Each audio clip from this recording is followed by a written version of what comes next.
여러분들이 어떤 이성과 소개팅을 하기로 해서 첫 카톡을 나누게 되는 거예요. 상대방이 이렇게 얘기를 했다고 생각해봐요. 어떤 일을 하고 계세요? 그랬더니 저는 우리나라의 최고의 회사 S전자를 다니고 있습니다. 나중에 저는 진짜 좋은 아버지가 되고 저는 모범생 같은 인생을 살았거든요. 그래서 지금 S전자도 다니면서 만약에 잘릴 걸 대비해서 버스 면허도 취득하러 자격증을 따러 다니고 있어요. 어때요? 이 정도면 정말 좋은 남자 아닌가요? 믿음직스럽죠? 이런 식으로 얘기하는 거예요. 이 대화가 왜 잘못됐는지를 우리가 한번 파악을 해보죠.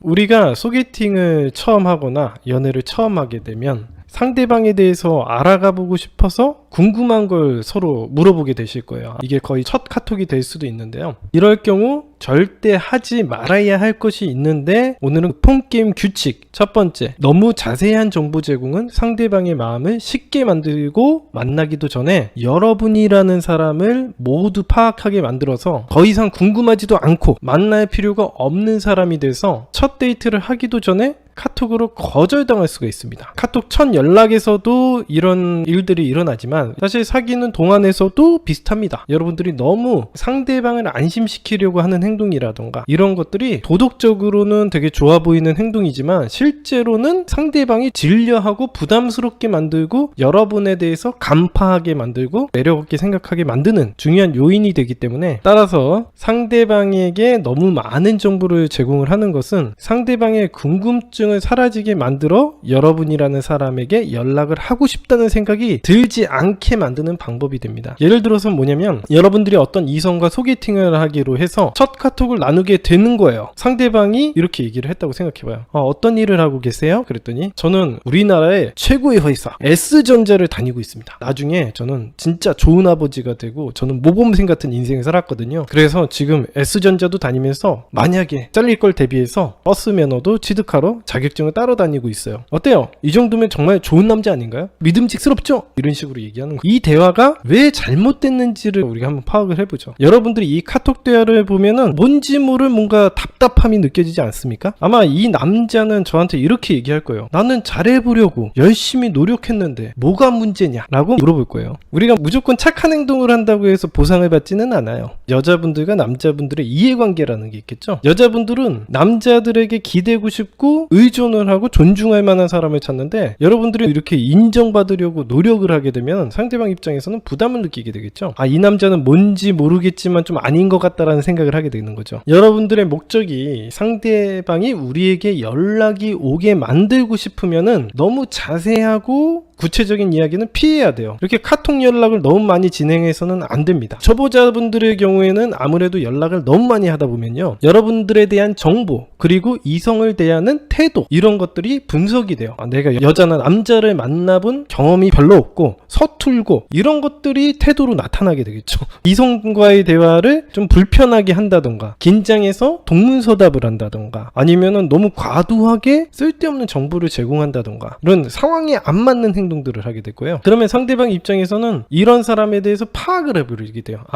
대충 이 사람 이런 사람이겠구나, 대화가 부담스럽게 흘러가는 사람이겠구나, 이런 것들을 금방 파악할 수 있죠. 그러면 만나기도 전에 여러분들을 만날 이유를 찾기 힘들어집니다. 마음이 크게 생기지 않는 것 같습니다를 만나기도 전에 들을 수가 있다. 여러분들이 이성과 만나려면 상대방 이성의 머릿속에서는 이런 생각들이 있어야 해요. 과연 어떤 사람일까? 나랑 좀 잘 맞을까? 라는 기대감이 공존을 해야 돼요. 여러분들이 누군가와 데이트를 하려고 하면은 기대감이나 궁금함 이런 것들이 공존하는 상태에서 나가야지 뭔가 상대방을 알아가려는 행동이라든가 이런 게 있는데, 여러분들이 만나기도 전에 여러분들의 출생 비전, 앞으로의 나의 방향성 안 물어봐도 다 설명을 하는 거야. 만날 필요가 있습니까? 없습니까? 아무리 여러분들이 설명을 잘하고 좋은 사람이고 좋은 직장을 가지고 하더라도 이 사람 입장에서는 궁금해하고 뭔가 만나고 싶다라는 생각이 들지 않을 거예요. 이걸 갖다가 전문 용어로 상대방의 한계가 드러났다라고 작업남들끼리는 표현을 합니다. 자, 그러면 우리가 어떤 어떤 식으로 대화를 해야 되는지 알아보도록 하겠습니다.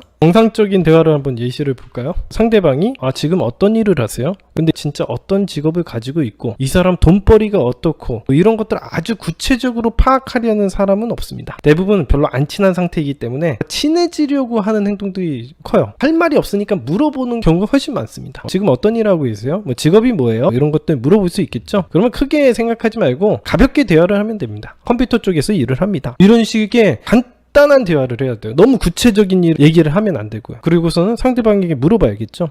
A씨는요? 무슨 일 하세요?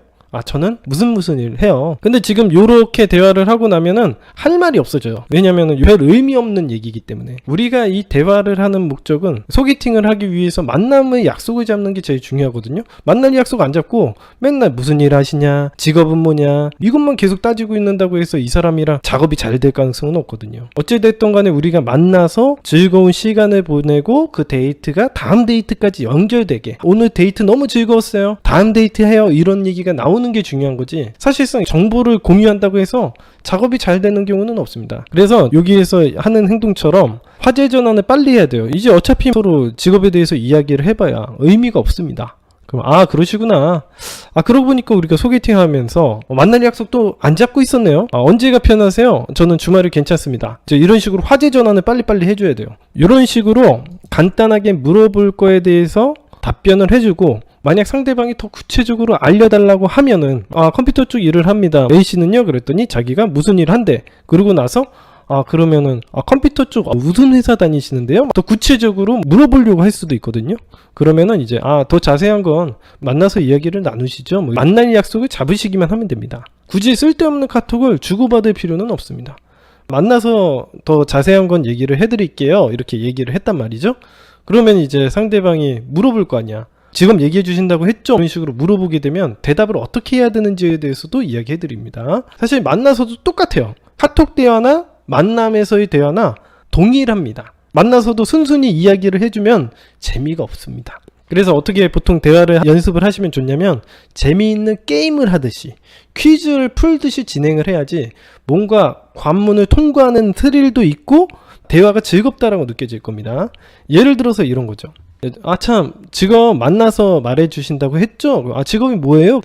그랬었죠? 혹시 만나보니까 어떤 일 할 것 같으세요? 이런 식으로 물어보기는 해야 돼요. 상대방이 별말 안 할 거예요. 글쎄요, 잘 모르겠는데요? 대충 그런 식으로 넘어가겠죠? 그러면 이렇게 얘기하는 거죠.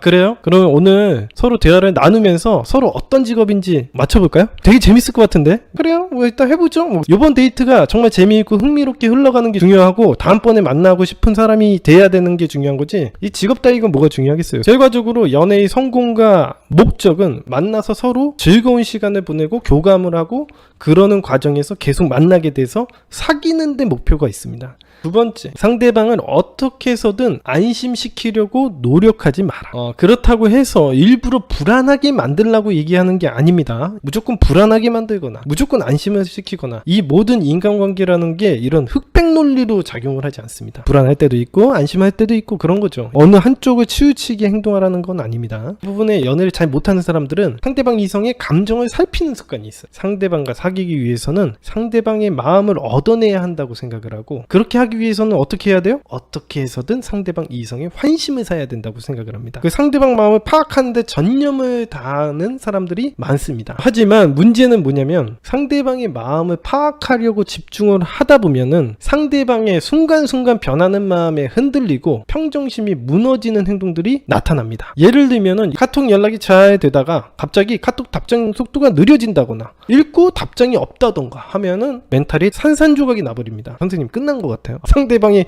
저랑 만나고 싶은 의지가 없는 것 같은데 의지가 생기게 하는 방법은 없나요? 이런 얘기를 물어보죠. 상대방한테 또 찾아가서 물어보죠. 결과적으로 내가 백날 고민을 해봐야 답을 알고 있는 건 상대방이니까 상대방에게 가서 이렇게 따집니다. 너 요즘 카톡 답장이 느린 것 같은데 왜 그러냐? 이런 거 물어보거나, 상대방이 마음이 떴다고 판단하고 극단적으로 혼자 잠수를 타버린다던가, 이런 경우도 되게 많아요. 상대방이 어떤 마음을 가져서 그런 대화를 하는 게 아니라, 여러분과 대화를 하다 보면 여러분들이 어떤 인풋을 넣고 그에 따라서 아웃풋이 생기는 거예요.